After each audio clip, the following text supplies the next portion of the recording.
Welcome aboard Just Jets with your captain, Matt O'Leary. Buckle up and enjoy the ride.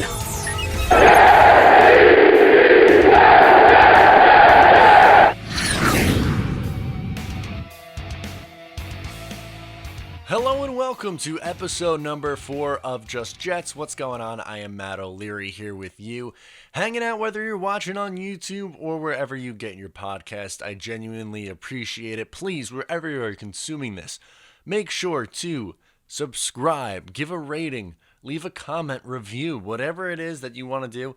Any interaction I genuinely appreciate. So if you want to get in on that, that would be greatly appreciated. We got a lot to cover today. I don't have a guest this week. Life got in the way a little bit this week, so I'm going to focus more on questions. Going to do a little game of draft or free agency. We'll go position by position on things the New York Jets need.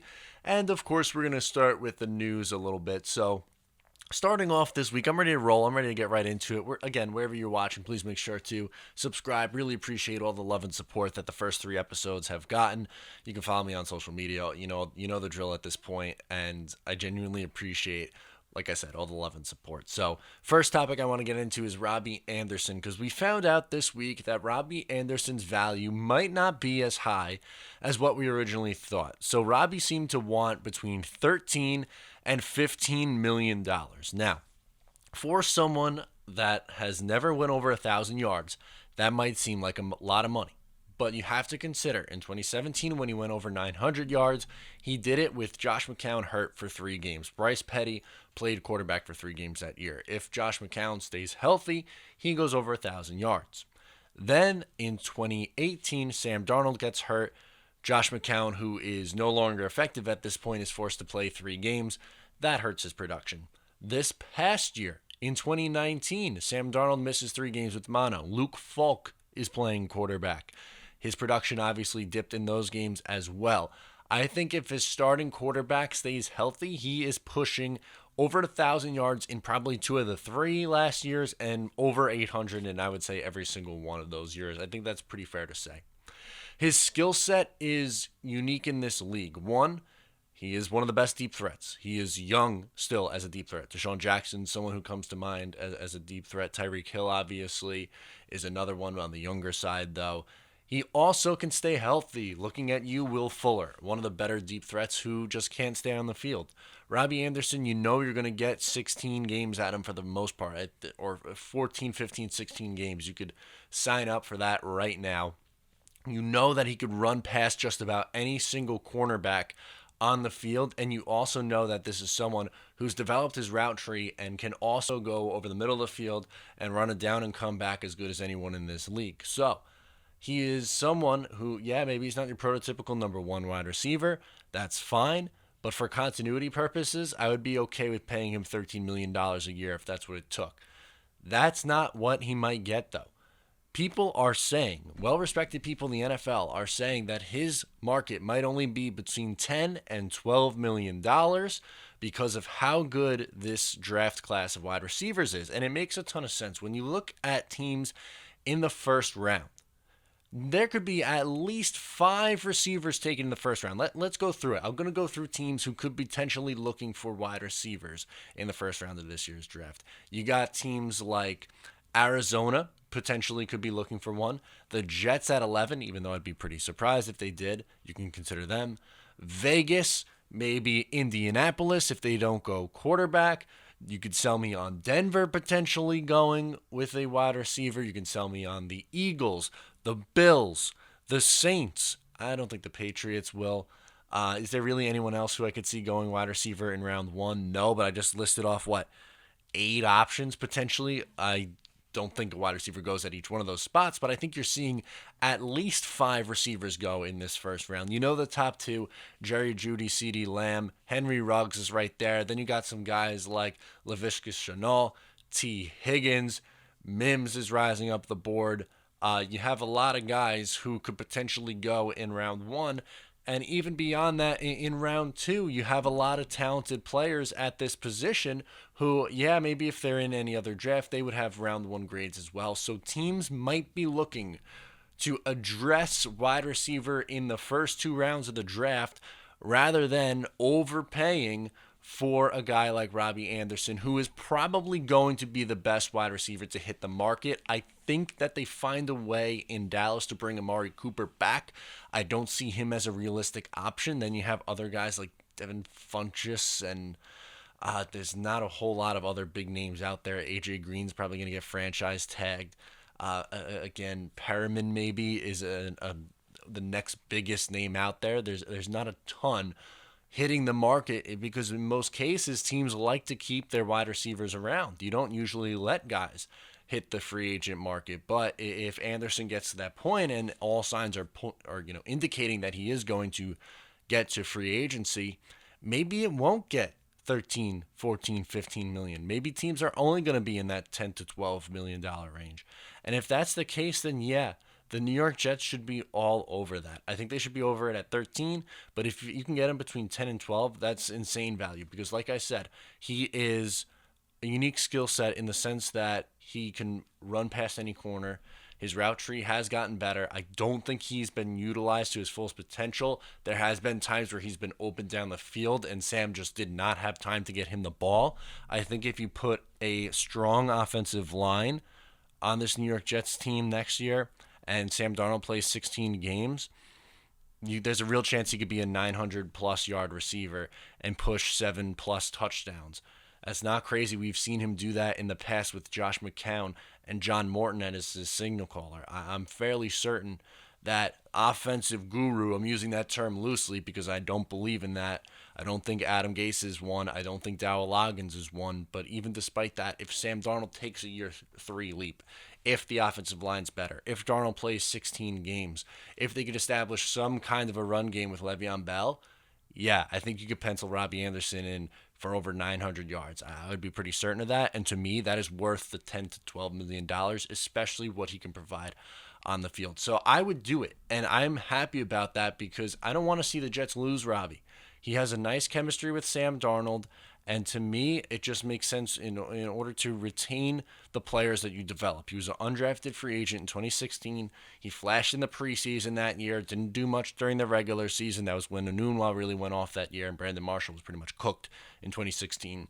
2017, really burst onto the scene, had over 900 yards. 2018 started slow, came on strong at the end. And then same thing kind of happened in 2019 where, I mean, obviously he didn't look great when Luke Falk was in and even early on with Sam Darnold, but he had a huge game against Dallas, and then he kind of launched his season from that point forward, and he still finished with over 700 receiving yards and is someone who I think is well respected around the league.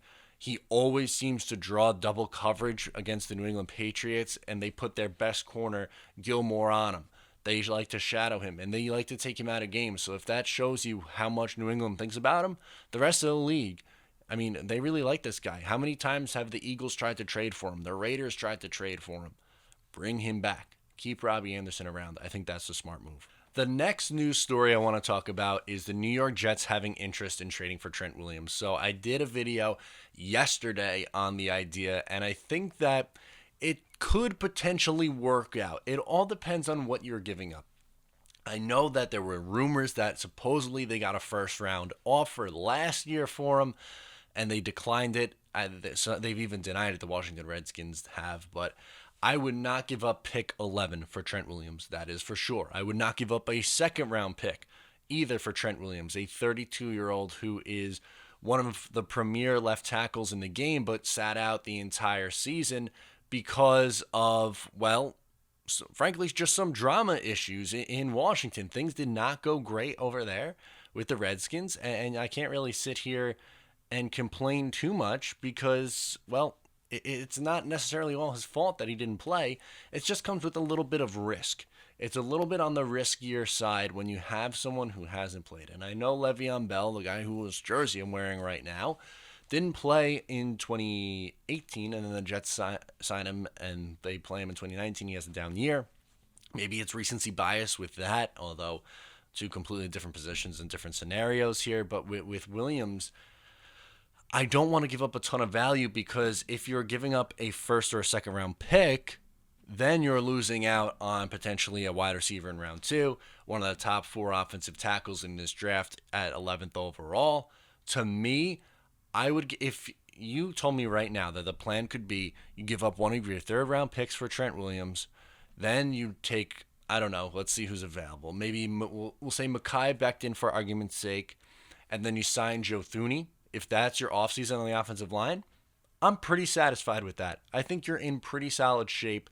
And then you have like Alex Lewis play right guard and Jonathan Harrison play center. I think you can get by with that as your offensive line. Maybe even with your other third round pick, you take a center. Maybe Biadasz from Wisconsin's there. That would be a really solid offseason for the New York Jets addressing that offensive line. And that seems to be Joe Douglas's biggest plan this offseason, as it should be. Address that offensive line. Figure that out. You have a 22-year-old quarterback who is running for his life in arguably the worst offense of the league. He knows it. The offense has to get better. I don't care about the defensive side of the football. They were 10th in the league in defense last year. You can win with a top 10 defense. You can win with a defense between 10 to 15. Look at the Kansas City Chiefs. They don't have a phenomenal defense, but what they do have? An offense that could put up points at a consistent basis. The 49ers, do what they have? Yeah, they have a really good defense. I'm hand up. They have a great defense, but they also have the best offensive coach in football, and Kyle Shanahan. You need offense in this league. You do. It's 2020 now. You can't get by scoring 15 points a game. You can't. They had, in their 6-game winning streak, the New York Jets were scoring like 5 offensive touchdowns over that span. Or not 5-game winnings. They went 6-2 down the stretch. I mean, the point here is everyone wants to point to the last 8 games, the second half of last year, and how the Jets turned it around. They were so much better. Well, the defense was good. That's what carried them. They can't compete against the teams they're going up against with the 31st ranked offense. You're playing the NFC West next year, which has the 49ers, the Rams, who are going to be much better, the Seahawks, who are always good, and one of my favorite up-and-coming teams in the Arizona Cardinals with Kyler Murray and Cliff Kingsbury running the show offensively. You're going to have to put up points to win those games. You also have to play the AFC West, and you have the Super Bowl champion Kansas City Chiefs. They put up 30 points a game. You need to be able to put up in the high 20s in points at minimum. You need to score. And Joe Douglas realized that, and the best way to do so is build that offensive line and then hope that your 22-year-old quarterback takes the next step forward. And like I said earlier in segment 1 with Robby Anderson, you bring him back. You bring back the guy he's most comfortable with. You put all assets into the offensive line. And whether that's the draft, whether it's free agency, whether it's trades, you have to get creative to build that offensive line. And maybe giving up a third-round pick, or I don't know if I'd do it for a second, but if you could sit here right now and say a third-round pick gets it done, yeah, I'm trading for Trent Williams, because that is how you get creative and using allocations of resources, because you have to look at the third round and sit here and say, what are the chances of me hitting on this pick? Or can I get an established player who would fill a huge need for this team at a premium position? I'm not talking about trading a mid-round pick and taking a flyer on some guy who doesn't play a meaningful position. Left tackle, arguably the most important position on the offense outside of quarterback. It's not my perfect plan, trading for Williams. Obviously, I think there are better ways to fix your offensive line. But if you tell me right now, would I sign up for Williams for a third-round pick as my starting left tackle, Joe Thuney as my left guard, Jonathan Harrison or Biadasz in the third round, that's center, Alex Lewis at right guard, and then Mekhi Becton, Jedrick Wills, Tristan Wirfs, or Andrew Thomas on the right side? Yeah, I'm signing up for that any day of the week, and you should too. For the next segment, what I wanted to do was get into a little bit of game that I'm going to call draft or free agency. So what I'm going to do is go by position, not every single position, but so just some needs that the New York Jets need to fill and whether or not they should look to do it in the draft, free agency, or both. So we'll start on the offensive side of the ball, and we'll start with the quarterback position because the Jets need a backup quarterback. Trevor Siemian's not coming back. Luke Falk is not coming back. So what do the Jets do? Do they look to bring in someone in free agency, or do they look to the draft? And to me, I think the best route here is free agency. I'm looking to bring in a cheap backup. I do not want Marcus Mariota, who's going to cost a lot of money to bring in as a backup. He is not worth whatever he is going to get to be brought in as a backup. I would be okay with bringing in a Trevor Siemian light. Maybe Case Keenum would probably even cost too much money. Ryan Fitzpatrick's going back to the Dolphins. You're not bringing him in again. That was another disaster. I just don't think it's going to be someone who's going to cost you a whole lot of money.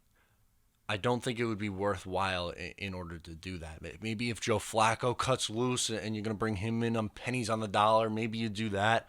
I just don't think spending a ton of money at that position or in that role is necessary, especially with so many holes on offense. You just got to look at this and say, okay, I want to take as many swings in the draft as humanly possible at a positions of need, which quarterback really isn't right now with Sam Darnold. You think you got that figured out, and you want to maximize Sam Darnold's potential, which by taking a quarterback to be your backup in, who knows, the 4th, 5th round, not necessarily the best way to do that. Maybe you want to take a swing on a wide receiver or an offensive lineman or something like that at that point. I think you're looking at a cheap option. So I guess I'll bring up some names. I wasn't necessarily looking to do this, but I might as well. I have the computer up here, so I might as well look it up. So let's do free agent quarterbacks. It's not going to be Peyton Manning. It's not going to be Tom Brady. Drew Brees, we know he's coming back I think he's coming back. And let's see. Rivers is going to get you is going to cost a ton of money. I want no part of Jameis Winston. Maybe someone like Chase Daniel, Colt McCoy, Nate Sudfeld, AJ McCarron. Tannehill's going to get some money. Mike Glennon, maybe. Let's see. Blaine Gabbert. Matt Moore. Bortles. Like, those are the kind of guys that I think you should be looking at. I would not be looking to pay someone a ton of money.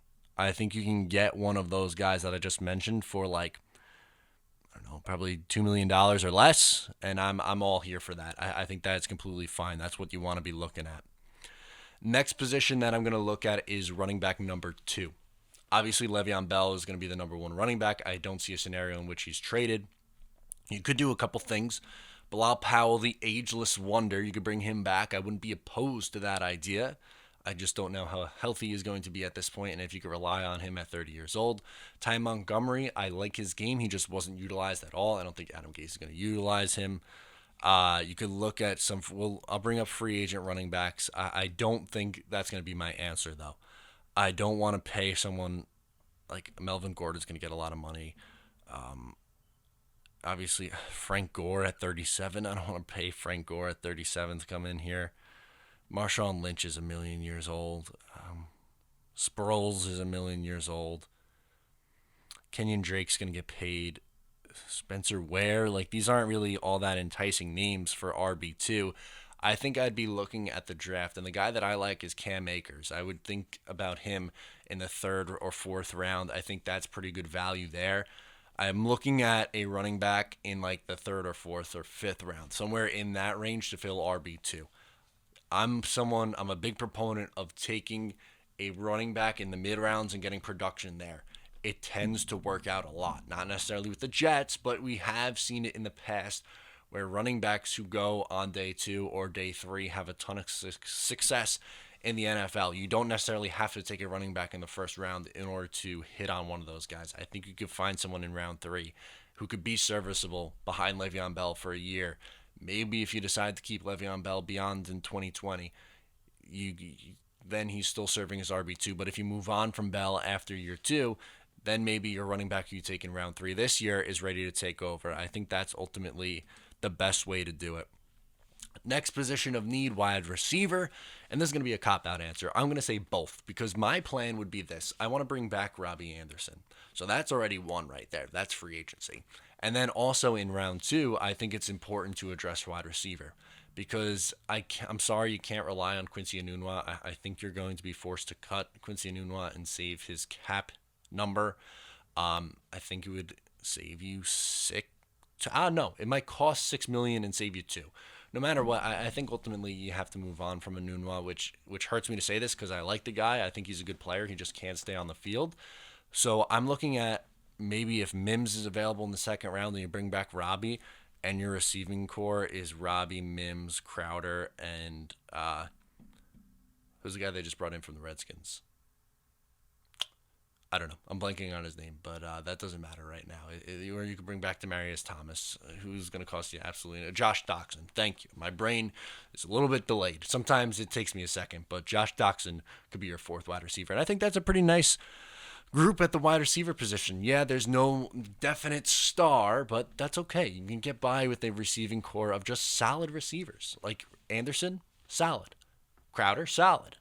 Taking a swing in round 2, solid. I could get behind that logic to fill out the top 3 wide receiving targets, especially when you have 2 really good receiving tight ends in Ryan Griffin and Chris Herndon and Le'Veon Bell. For the love of God, do we forget that Le'Veon Bell can line up in the slot? The Jets can do a lot of creative things with that kind of offense, and I would definitely get behind that. Now we'll look on the defensive side of the ball. Edge rusher, I think I'd prefer to go free agency in this route. Give me a guy like Dante Fowler on a prove-it deal. Maybe you take a swing on Vic Beasley. I think if you get behind, I can get behind either of those two. Yannick Ngakoue, I liked him. If he hit the market and you can get him for $15 million a year, I'm probably doing that. I want no part of Jadeveon Clowney. I think he's extremely overrated. So I think edge is probably the way to go in free agency. Maybe the draft, but I'm not taking an edge rusher with my first 2 picks. Maybe in the 3rd round, 4th or 5th round, but you can't necessarily expect someone to come in outside to play opposite of Jordan Jenkins, who, I want to bring him back in free agency. So bringing back Jordan Jenkins, maybe signing Vic Beasley on a 1-year deal, I can get behind that logic as my edge rushing scenario. So I would do that. And then for cornerback, I'm going to go with this as my option. Probably a cop-out answer as well, but both. I think ideally here, you sign a guy like Bradbury. I don't think you're going to be in the mix for Jones, even though he's the best cornerback on the market. I think Bradbury at maybe $12 million is what you end up be looking at, and then taking a corner in the 3rd round. So if I have my ultimate plan, I'm not going to give away a full mock draft, and you've seen mock drafts that I've done before. But I think if it was up to me, in the 1st round, I'm going offensive line. 2nd, wide receiver. 3rd round, you're going running back, and then either corner or wide receiver. No, excuse me, corner or edge. 4th round, you take either corner or edge, whichever one you don't take. Then I take another swing at wide receiver, and then maybe I go offensive line with my last 2 picks again. Or maybe you mix in an offensive lineman a little bit earlier, like in the 3rd round. It all depends. But ultimately here, I think both is the answer for corner. I think you should take one in either the 3rd or 4th round, and definitely in free agency as a cornerback number 1, because I like Blesson Austin's game. I just don't know how much I trust him to stay healthy. He had 2 ACL injuries in college, and he only played half the season this year. Banking on him to be your number 1 corner in 2020, I think is a little bit on the risky side. All right, I'm going to get into voicemails now. Thank you to everyone who called in. My first question is from Carson. He wants to talk about the draft, so let's listen to Carson and see. Let's see what he has to say. Let's see what Carson from where's he from? Long Island. Hey, my name is Carson. I'm calling from Southern New York here on Long Island. My question in regarding to the Jets draft. You look at the 4 offensive linemen, Becton, Wirfs, Thomas, and Wills, and see our position at number 11. I'm not sold on Becton at all. Disagree. I'm not sold on Wirfs, but I am sold on Disagree. Thomas because I think Thomas has a little bit more upside playing for Georgia, and so does Wills. I think Wills could be a stud. But at our position, we may be getting the 3rd or 4th best offensive lineman in the draft. You look at the wide receivers that are available, like Judy and CeeDee Lamb. Why wouldn't we consider, since we're probably going to lose Robby, why wouldn't we consider drafting CeeDee or Judy, knowing that Judy is probably going to be a stud, and same with CeeDee, and give them a target for the next 10 years? Go Jets. I certainly think it's an interesting question, even though I disagree a little bit with your take on Becton and Wirfs. But I understand, like you said, you're probably getting the third or fourth best offensive lineman, where you could be getting one of the two best wide receivers. Here's the thing, though. It's going to go back to positional value and draft pick value. So, would I rather take the third best tackle, whether it's Becton, whether it's whoever's there, one of the four guys? I'm going to bet on one of those four being there. And I'm okay with one of those four guys being the pick. I am.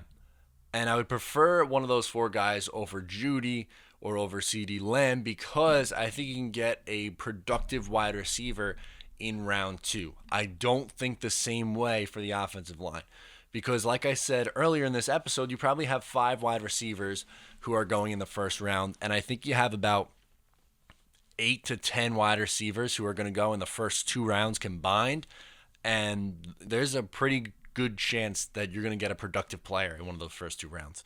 As for the offensive linemen, you have the big 4. You have Austin Jackson and I always mix up his name, Josh Jacobs, I believe, from Houston. And I think that that's a big step back, and those are someone who's going to go probably at the end of the first round. After that, I don't love this tackle class at all. I couldn't tell you a big name or someone that I've looked at who could be there in round 2 for the New York Jets if they decided to go with Judy in the first round or CeeDee Lamb in the first round.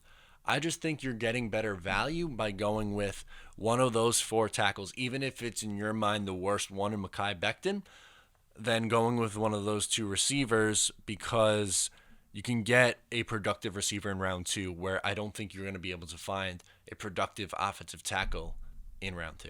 That's just my take on it. But thank you very much for the question. Now we are going to go to John, who is calling from Miami, and he wants to talk a little bit about the owner. So let's hear from John. Hey, Matt, this is John. I'm calling from Miami. You've taken my call before, and I was like, you know what, let me give it another shot. This is not really, I say, football, New York Jets football related. We're coming to like on the field and whatnot, but behind the scenes. How do you think Chris Johnson has done in some ways better or worse than Woody Johnson? And are you happy with the owners?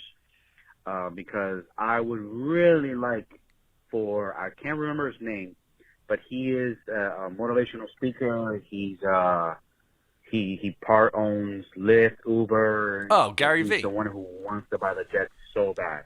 I can't remember his name, but that was my question. Just let me know what you think. All right, bye. Yeah, you're talking about Gary V, John. He has Vayner Media and does all kinds of, like you said, motivational speaker. Ton of great content on YouTube and social media and stuff like that. I like him a lot. The one thing that he said that scares me is he would take a quarterback in the first round every year until he found his guy, which that scares the crap out of me that you just be taking quarterback after quarterback after quarterback. But he's a huge Jets fan. He has a ton of money. He's a great businessman. I don't think he's quite there yet to buy the Jets, but in a few years, maybe. And that would definitely excite me because you know that he genuinely cares about the Jets. Where the Johnson family, I don't have a lot of good things to say about those 2 guys. I really don't. Woody Johnson, if Trump gets reelected, I'm going to assume that he's staying in England, right, and serving as the ambassador. I don't think he's done a great job. I think he's put the Jets in tough situations. For instance, the big one, the couple big ones that stand out. One, forcing Brett Favre on Eric Mangini and making things hard for him, and then firing Eric Mangini after that 2008 year, and then Rex Ryan comes in 2009 and has a roster filled with Eric Mangini guys. And then in 2012, you have a struggling quarterback on his rookie deal. You go out and trade for Tim Tebow, and that's a huge saga that went absolutely haywire. Mark Sanchez's career completely derailed in 2012. After you saw some positive signs in 2010, a little bit of a step back in 2011, but could have had a chance to revive him in 2012, but ultimately decided to give up a draft asset in order to get Tim Tebow in here, which is crazy to me.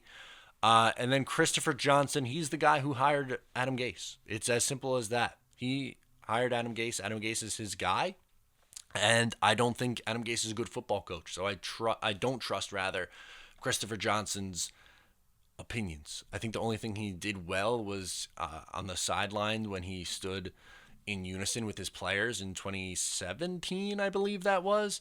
That was when the whole the kneeling situation was going completely strong, and he just wanted to show unity with his players and showed that he supported them, which I think is great. I think all owners should, support their guys, and because they're the ones who are making you all that money. So I think it's important that you listen to them and care for their values. The point here is, I'm not a big fan of either of those two guys, though. I think they make a lot more bad decisions. I mean, one of the good things is they're not afraid to spend money, but I just don't think they're all that smart.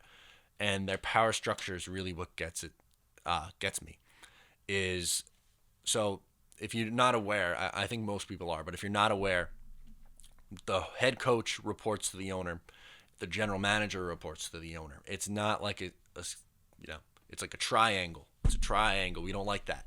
We like a straight line. We like to go from coach to general manager to owner, like that, like a straight up and down, like a ladder. Instead, we have a triangle of doom. You had Mike McCagnon and Adam Gase, which is not good, and then Christopher Johnson up top. Now you have Adam Gase, which is not good. Joe Douglas, who I'm actually confident in, but he's kind of tied in with Adam Gase, so that's something that I don't like. And then obviously not a big fan of the Johnson family up top.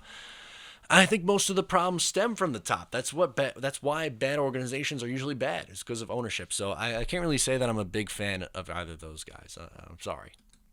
Next question. I believe this is from Carson also. It's hard to hear the name, and in the translation here it says Carson Federico. So I'm just going to assume that it's Carson, not Carson. But he's from New Jersey, so it's a different Carson. So let's hear from him. And if I got your name wrong, I'm sorry, dude. You can correct me next week. Hey, Matt, it's Carson Federico. I'm from New Jersey. Big Jets fan here, man. I just wanted to hear what you have to say about this off season. Definitely a big off season. Free agency class. I see a lot of names that I like. A lot of people are going to get tagged that I would love to make a trade for, but I just don't really see the Jets doing that. They never really do that. New GM Joe Douglas might want to, but who knows? And also draft wise, hang on, before we get to the draft stuff, I just want to address what you said at the top. I agree. I don't think we're going to see Joe Douglas give up tradable pieces in order to get someone who's been franchise tagged, i.e. Yannick Ngakoue or the guy from Judon from the Ravens is another candidate who might be a tag and trade. I don't think you see them make any move like that.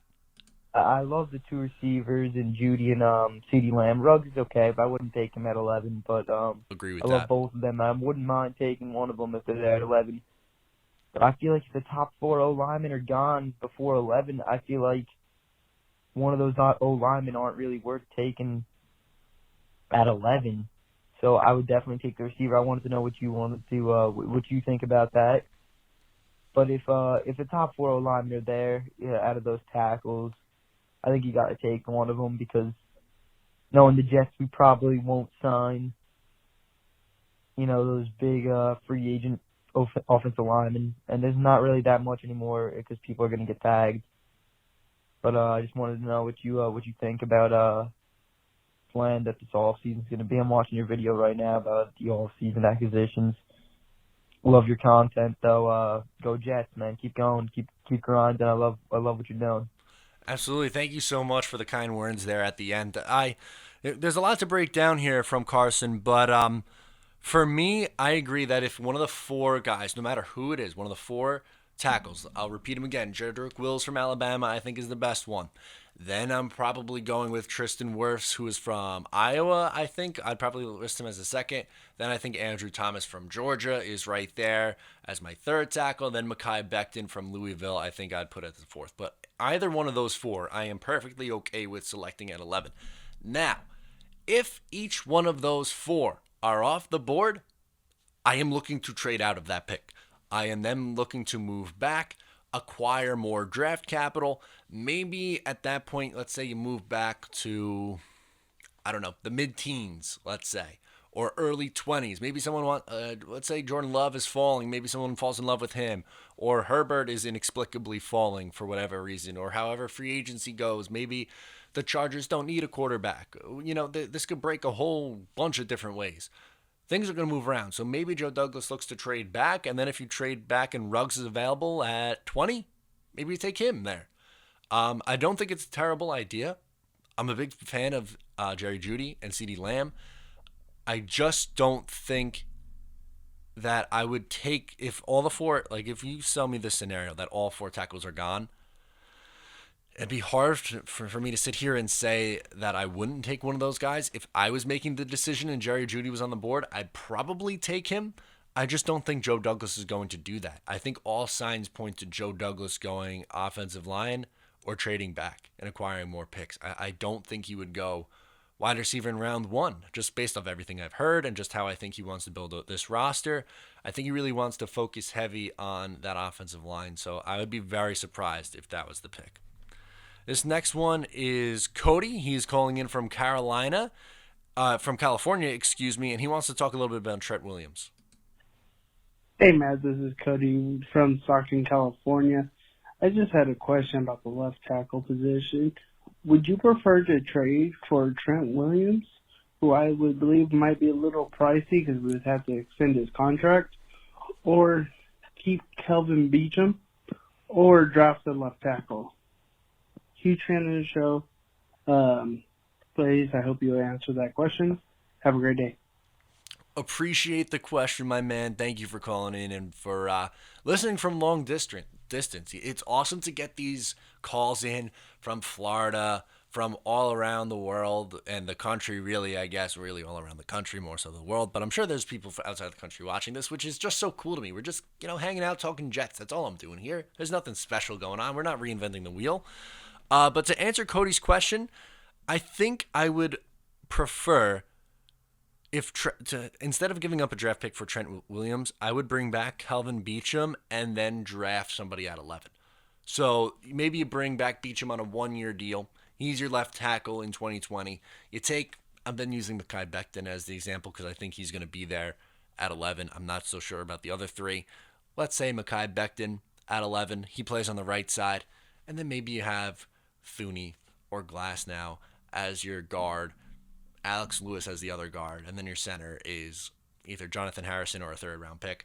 I can get behind that. I really can, and I think that would be a solid, not a cream of the crop, not a top 5 line in the league, but at least a league average offensive line, which is definitely a positive. So since there was no interview, I did something a little bit different. I'm not going to do this every week, but since it is a little bit more of a mailbag show, I'm going to answer some questions off of Instagram, so don't mind me if you're watching on YouTube. I'm going to pull up the phone, and I'm going to pull up the story that I had. I wanted to get these questions in, so I'm going to see all responses, and I have 3 questions from Instagram that I want to get into. One is from bking_8. Says, what should the Jets do if Isaiah Simmons is available at 11? Don't take him. Don't take a linebacker. I know he is someone who plays more than just the linebacker position. He's kind of like Jamal Adams in the sense that he can do a lot more than just play Jamal Adams, that is, than play safety. He's a really good player. I don't think he's going to be there at 11. I think he is going to either the Giants, I think he's going to Jacksonville or Carolina. I think one of those 3 spots are going to take him before the Jets. If Joe Douglas selects Isaiah Simmons, he should be fired on the spot. And I don't think that's a bad question, just because he's extremely talented. I get that, but you cannot draft another linebacker. You can't, because right now you have Mosley and Williamson, 2 of the highest paid inside linebackers in the league. And then you're going to draft another one? That's crazy. Even if you cut Williamson, you can't allocate that much resources into inside linebacker. Again, I feel like I'm beating a dead horse a little bit, but positional value. Inside linebacker isn't necessarily a position that is going to be a game-changing one. If you have C.J. Mosley, that's fine. You could have his running mate be Burleson or Burgess, or Neville Hewitt. Yeah, they're clearly, or Blake Cashman, clearly that's a step down from Avery Williamson. But if you take that, $6 million that you would save from cutting Avery Williamson, and maybe that's the difference in keeping Robby Anderson, or maybe that puts you over the top and you could offer the most money to Jack Conklin or Joe Thuney and get one of those guys to come in here, that's a win. because that's going to help you out a lot more. You didn't have Avery Williamson all last year. You had C.J. Mosley for half a game, and you still had the 10th ranked defense in DVOA. 10th. It's going to be okay. You don't need another linebacker. Definitely don't need another linebacker. So you don't draft him. That's my answer. You do not draft him. Next one is from Cathal_128. Says, why is Just Jets so good? Thank you. Thank you for tuning in. I'm glad you like Just Jets. But I'll take this seriously. I'll answer the question. The reason why I think, at least, that I do a good job with the content, and I hope you guys think so too, and I hope you guys can see this, but I put the effort in.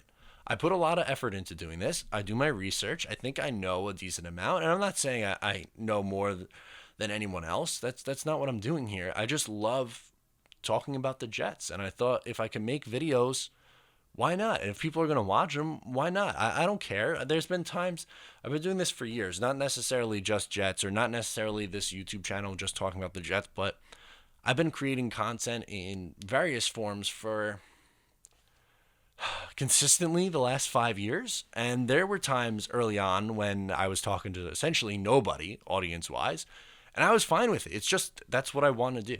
That's all I want to do. And the fact that I have an audience and the fact that people are tuning in to hear what I have to say is crazy to me. So don't think that I don't appreciate this. I really do. I don't take any of this for granted, and I put the effort in. I try really hard. I do. And I hope that you're able to see that, and I hope you enjoy the content. I know you're not going to agree. Not everyone's going to agree with everything that I say. I don't expect you to. I'm just here sharing my opinion, trying to do what I think I do best, which is create content. So that's why I think it's been successful. Thank you so much, and I really genuinely appreciate you guys tuning in. Last one is going to be from Mr.Motivation357 on Instagram. Do you think having Trent Williams will be a good idea or a bad idea? It kind of depends on the compensation and the plan. We've talked about Trent Williams a lot, and arguably, I mean, it makes sense. He was a huge topic this week. It is a big storyline in the NFL right now. Ultimately, if I had my choice, I would not trade for Trent Williams. It's a big risk. It's a really big risk, and I think I would rather take the best O-lineman available at 11 overall and then either bring back a Calvin Beachum or sign a Conklin. I would much rather that than give up a third-rounder to get a 32-year-old who's a question mark. That's just it for me. I was worried about not being able to go long enough just with no interview and stuff like that, but I had a lot of fun. And I hope you guys had a lot of fun listening to this. So thank you so much for tuning in. Remember, please make sure to subscribe so you get notified whenever I post content. New episodes of Just Jets dropping every Monday. Appreciate you checking it out. Once again, I'm Matt O'Leary. Thank you so much for tuning in today, and I'll talk to you next time.